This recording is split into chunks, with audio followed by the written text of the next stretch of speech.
Hindi English में किसी को इशू आ रहा है क्या? पक्की बात है? सोच लो। हिंदी और यूज करूं? अच्छा, देखो, हिंदी में और यूज करूंगी।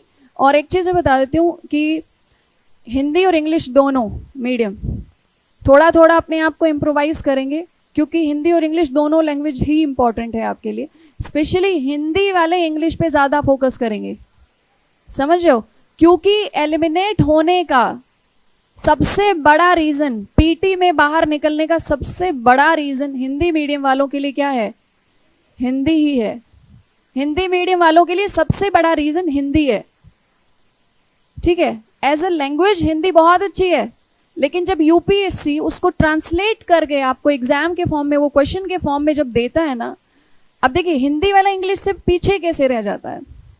एक अजीब सी मानसिकता बन गई है, लोग सोचते हैं कि अच्छा कौन से मीडियम से एग्जाम दे रहे हो, हिंदी मीडियम से दे रहे हो, अच्छा चांसेस कम ही है। वो अपने माइंड में पहले से जज कर लेता है कि इसके तो चांस कम है। अब वो जज किस वजह से करता है आपको पता है?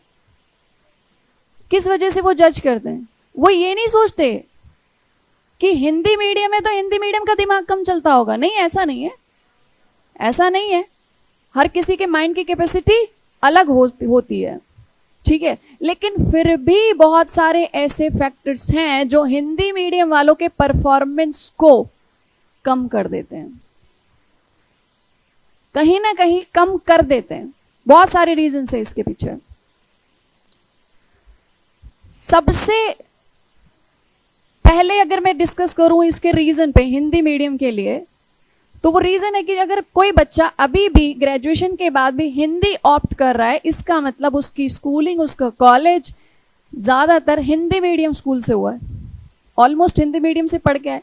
अब हिंदी मीडियम स्कूल कहाँ होते हैं मेनली? मतलब रूरल एरिया, है ना? ग्रामीण भारत से आए। अब ग्रामीण भारत में हमारे जो स्कूल हैं उनकी शिक्षा पद्धति कैसी है, उनका एजुकेशन सिस्टम कैसा है?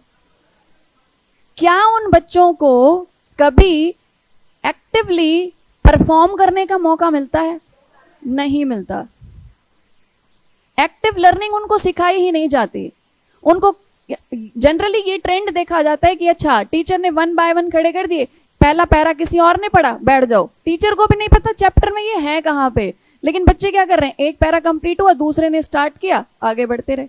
इस तरीके से चैप्टर कंप्लीट हो जाता है। टीचर लास्ट में कुछ आंसर लिखा देते हैं, बच्चे रट के उसे ही एग्जाम में लिख देते हैं। बीच में एक लाइन भूल गए तो क्वेश्चन वहीं छूट जाता है, क्योंकि रटा हुआ है पूरा लाइन बाई लाइन। ये रियलिटी है। तो इसके पीछे जिम्मेदार है हमारा कहीं ना कहीं एजुकेशन सिस्टम, जहां पे सिर्फ रटन विद्या चलती, प्रैक्टिकल लर्निंग का स्कोप नहीं है। अब इंग्लिश मीडियम में भी एजुकेशन लेवल उतना ज्यादा एक्टिव नहीं है, लेकिन फिर भी वो बच्चे कंपैरेटिवली ज्यादा एक्टिव होते हैं। क्यों? क्योंकि वहां के जिस तरीके से बीच बीच में इवेंट होना, एक्स्ट्रा करिकुलर एक्टिविटीज जो होती हैं वहां, उन बच्चों की हेजिटेशन दूर हो चुकी है, उन बच्चों के अंदर थोड़ा कॉन्फिडेंस लेवल आ चुका है। तो कंपैरेटिवली वो जितना जानते हैं ना, उसको रिप्रेजेंट करने में डरते नहीं है, हेजिटेट नहीं होते, कॉन्फिडेंट रहते हैं वो खुद पे। तो ये एक डिफरेंस क्रिएट कर देता है। उसके बाद जब वो बच्चा यूपीएससी की तैयारी करने के लिए आता है, तो मार्केट में मटेरियल देखेगा, फोन पे मटेरियल देखेगा। आप कुछ भी मटेरियल सर्च करते हो तो मटेरियल किस लैंग्वेज में मिलता है आपको? फोन पे इंग्लिश में मिलता है। अब इंग्लिश मीडियम वाला बच्चा इंग्लिश वाले मटेरियल को पढ़ेगा, जल्दी पढ़ लेगा, समझ जाएगा। हिंदी मीडियम वाले को वही मटेरियल पढ़ने में, समझने में एक्स्ट्रा टाइम लगता है, टाइम एक्स्ट्रा लगता है ना। तो आप सोच के देखिए, मैं यहाँ पूरे साल की बात नहीं कर रही, सिर्फ एक दिन के हिसाब से बोल रही हूँ। एक दिन में भी जो पढ़ाई करके जो कवर, सिलेबस कवर करना, समझना, प्रैक्टिस करना, इसी में एक हिंदी और एक इंग्लिश मीडियम वाले एस्पिरेंट के बीच में बहुत बड़ा गैप क्रिएट हो जाता है। पर डे, एवरी डे एक गैप क्रिएट होता है, क्योंकि उसका टाइम बहुत लग रहा है ना। अब बची हुई जो कमी है वो यूपीएससी अपने एग्जाम में पूरी कर देता है। और जो क्वेश्चन पेपर आता है उसमें भी इंग्लिश को स्टैंडर्ड यूज किया जाता है। जो इंग्लिश के जो क्वेश्चन होंगे वही स्टैंडर्ड होगा, वही होगा फाइनल। अगर कोई त्रुटि हो जाती है हिंदी वाले में तो आप इंग्लिश वाले को ही मान्यता मिलती है, जो इंग्लिश में लिखा हुआ है उसी को, है ना। तो मतलब यहाँ पे बच्चा इंग्लिश हिंदी मीडियम वाला फिर वो पीछे रहता है। कैसे? वो पेपर सॉल्व करने बैठेगा, हिंदी की ट्रांसलेशन इस तरीके से आ जाती है, इतनी मतलब कठिन हिंदी आ जाती है उसमें कि वो एक बार हिंदी पढ़ेगा उसे समझ नहीं आएगा, फिर वो इंग्लिश पढ़ता है तुरंत वहीं साइड में इंग्लिश पढ़ेगा। अब इंग्लिश भी एक बार में समझ में थोड़ी दिक्कत आती है, फिर दोबारा इंग्लिश पढ़ेगा, फिर सोचता है इंग्लिश तो भारी लग रही है, एक बार फिर से हिंदी पढ़ के देखता हूँ, फिर वो अपना हिंदी पढ़ता है, फिर आधा हिंदी आधा इंग्लिश, ऐसे पढ़ते पढ़ते कुछ कंक्लूजन पे पहुंचता है, फिर आंसर टिक करता है। हो सकता है आंसर सही कर दिया हो, लेकिन कितनी बार पढ़ा? 5 बार पढ़ा। इंग्लिश मीडियम वाला बच्चा उतनी देर में 4 अगले क्वेश्चन पढ़ लेता है जितनी देर में हिंदी मीडियम वाला एक ही क्वेश्चन पे अटका रहता है। ये रीजन है हिंदी मीडियम वालों के बाहर निकलने का पीटी में। दिमाग की कमी नहीं, सोच की कमी नहीं, काबिलियत की कमी नहीं है। अगर इन चीजों की कमी होती तो वो बच्चा ऑल इंडिया लेवल के इस एग्जाम के लिए, कंपटीशन के लिए आता ही नहीं। उसके अंदर वो जज्बा है, उसके अंदर वो काबिलियत है, इसीलिए तो वो आया है ना। लेकिन फर्क यहां आता है, एग्जामिनेशन हॉल में 100 क्वेश्चन जीएस के पढ़ना ही सिर्फ काफी नहीं होता, सही तरीके से पढ़ के समझ के सही आंसर तक पहुंचना होता है।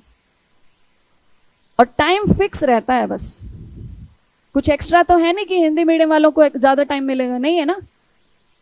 यहीं पे डिफरेंस क्रिएट कर देते हैं इंग्लिश वाले बच्चे। आई होप आप समझ गए होंगे कि ये जो फर्क है ये क्यों आ रहा है। तो अब इसके लिए इसका सोल्यूशन क्या है? प्रॉब्लम तो पता चल गई कि प्रॉब्लम क्या है, लेकिन सोल्यूशन क्या है? सोल्यूशन ये है कि आप हिंदी को, आपने अपना माध्यम चुना है ना, चुनिए।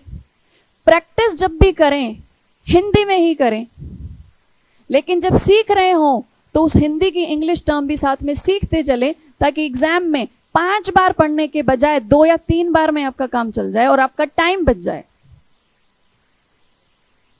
और इतना मैं अश्योरिटी देती हूं, थोड़ा सा रुको, बस थोड़ा सा सिलेबस आगे जाने दो, आपकी प्रैक्टिस इस तरीके से कराऊंगी ना, वही 100 क्वेश्चन रख के आपके दिमाग को इतना शार्प बनाना है ना, आपके दिमाग की इतनी प्रैक्टिस करा देनी है, शायद इससे पहले आपने कभी नहीं करी होगी। आप खुद कहोगे कि दिमाग में कुछ छोड़ा ही नहीं है। सब कुछ रिजल्ट, पीटी, मेंस, इंटरव्यू, सब कुछ आपकी प्रैक्टिस से आएगा, इतना ध्यान रखना। तो हिंदी मीडियम वाले, हिंदी आपकी भाषा है, उसको जितना लिखेंगे हिंदी में लिखेंगे, साथ में इंग्लिश भी, ज्ञान जहां से मिलता रहे लेते रहिए। जरूरी नहीं कि इंग्लिश में है तो नहीं लें। और बीच बीच में जब हिंदी इंग्लिश में ज्यादा बोलती हूँ तो ध्यान से उसे सुनने की कोशिश करें, समझने की कोशिश करें आखिर बोला क्या गया है। हो सकता है आपके एग्जाम में आपको इंग्लिश ही हेल्प कर दे, है ना। हमें स्टिक नहीं करना है। यहां आप सिर्फ रिजल्ट का सोचो, रिजल्ट लाना है एनी हाउ। ना भाषा का बंधन होना चाहिए, ना किसी सब्जेक्ट का होना चाहिए। फ्री रखो अपने आप को, कोई ईगो नहीं, कोई एटीट्यूड नहीं, कुछ भी नहीं, सिर्फ रिजल्ट, सिर्फ आईएएस बस, और कोई दूसरा थॉट ही नहीं। जैसे आए वैसे आए, रिजल्ट आए। स्मार्ट स्टडी करिए, एक्टिव लर्निंग पे रहिए, ठीक है ना।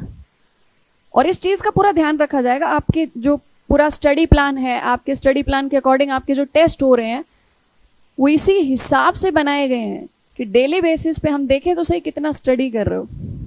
डेली रिपोर्ट आती है मेरे पास, चेक करती हूँ मैं उसे, और मुझे बड़ी खुशी है। देखो मैं भी एकदम से एक्सपेक्ट नहीं कर रही कि आप पहले टेस्ट से ही 80% 90% स्कोर करो, क्योंकि हमारे लिए किसी एक बच्चे के स्कोर से सब कुछ नहीं होने वाला ना। हमें ये देखना है कि हमारी पूरी की पूरी क्लास कैसा परफॉर्म कर रही है।